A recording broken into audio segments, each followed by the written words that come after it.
People's Radio United. We want to talk about people that are new to protesting and some tips and some ideas and some thoughts. Well, for starters, they got to have a good playlist, to get pumped up. But moving on from that, yeah. Back to the music again. Had to do it, man. I had to do it. So yeah, this is actually a topic that Deadmau brought up that she wanted to talk about. So I'm gonna let you kick this one off. Yep. Well, it seemed like a good follow-on from last week, or last month rather, because we were talking a lot about, going out and sort of like what me and my team are doing to sort of stay safe and keep people safe and all the rest of it. But, we did mention there's a lot of people who just sort of suddenly have their eyes open going like, crap, I got to do some shit. Like, I got to be out there and actually do some shit. But, it's challenging to get started because there's so much going on. Like, even if you've been involved, like any of us can say, like, we wake up and it's like, fuck, damage report. God, my Twitter feed is exploding. I got texts coming out of my ears. Everybody's like, did you see the thing? I'm like, no, I literally just opened one eye and what's happening today? Oh, why do I even sleep anymore? I don't even know because I can't keep up. And if you're new to even just online activism, it's going to be overwhelming, right?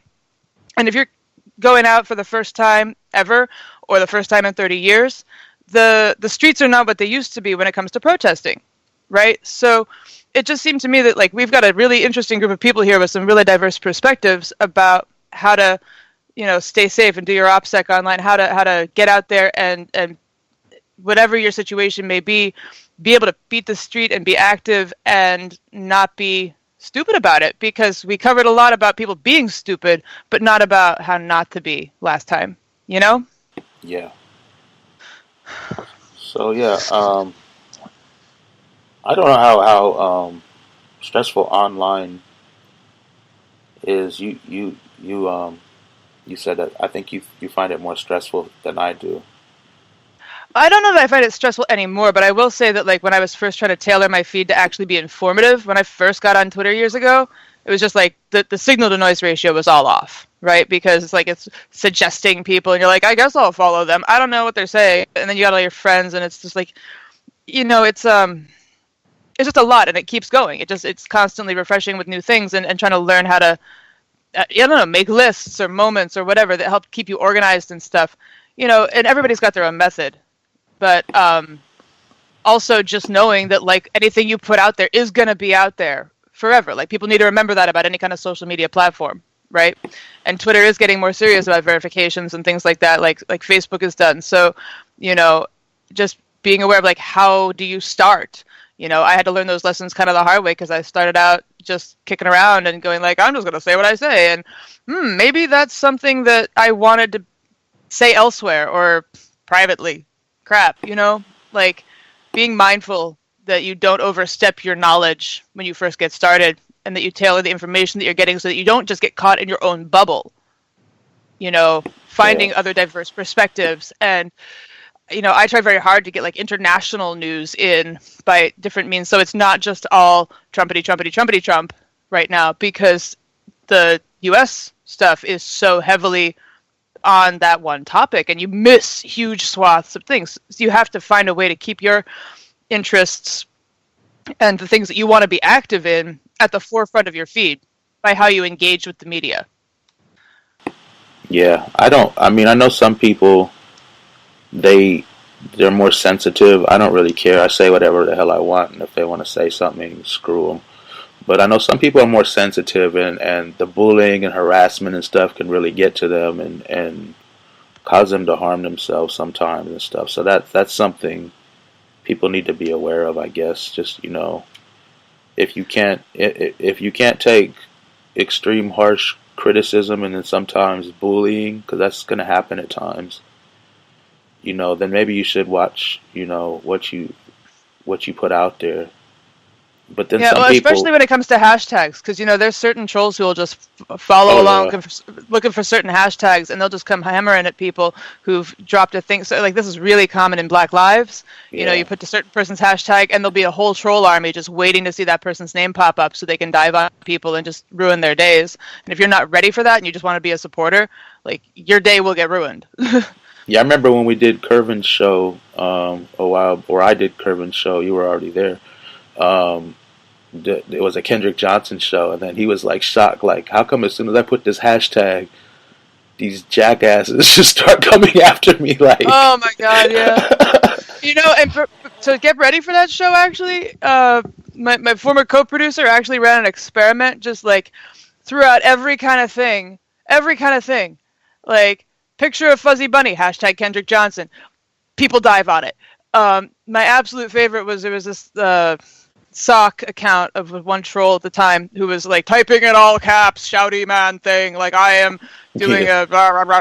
And at one point she goes out and just does a fucking keyboard mash, just like blah, blah, blah, blah, blah, hashtag Kendrick Johnson, and he comes back all caps, why are you making fun of the disabled? I only have 3 fingers. What? It was amazing. It was the greatest, because he was getting just so flustered. I mean, I assume it was a man. I don't know. But it was just the most ridiculous thing. Is like, okay, victim complex is real in the troll community.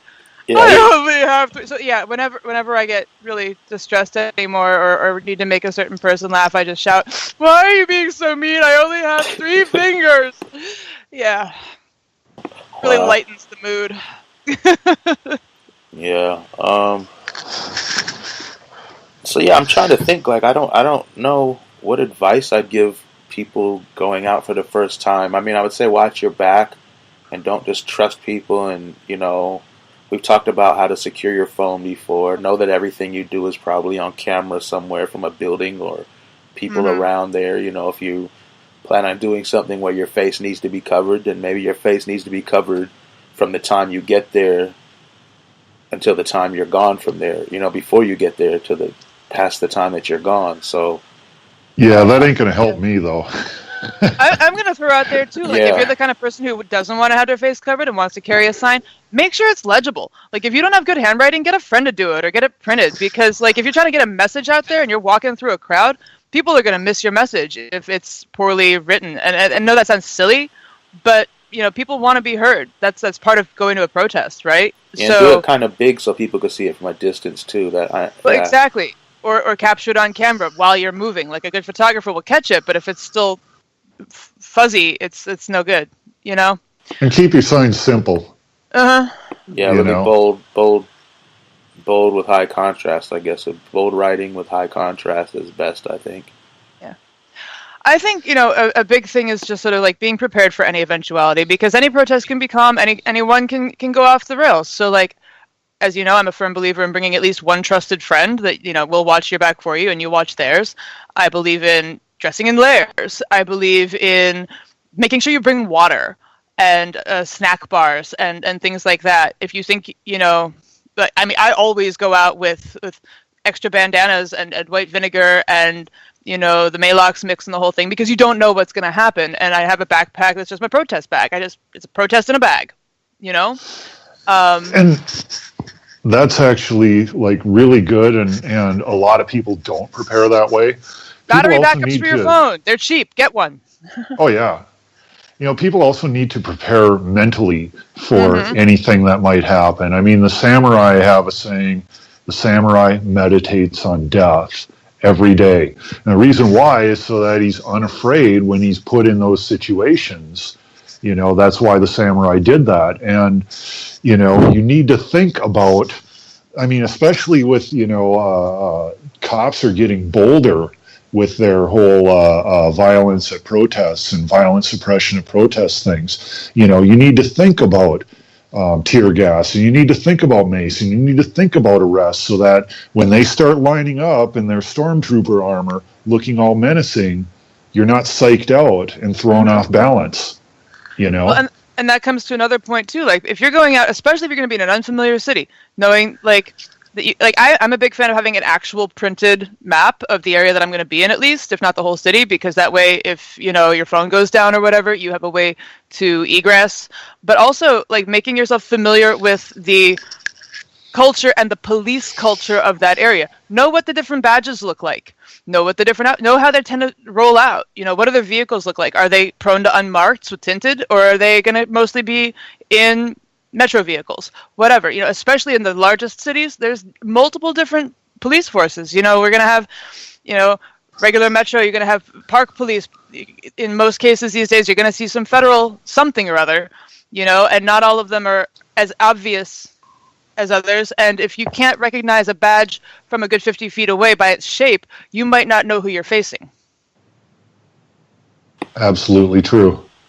You're right. Different law enforcement agencies have different methods and different ways of doing things. They're run by different people with different personalities. So their rules of engagement are completely different. An arrest by them can be completely different. Yeah, so you see two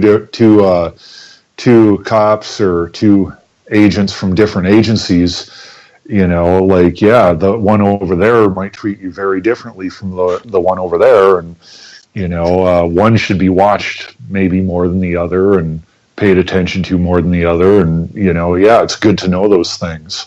I'm really glad you brought that up.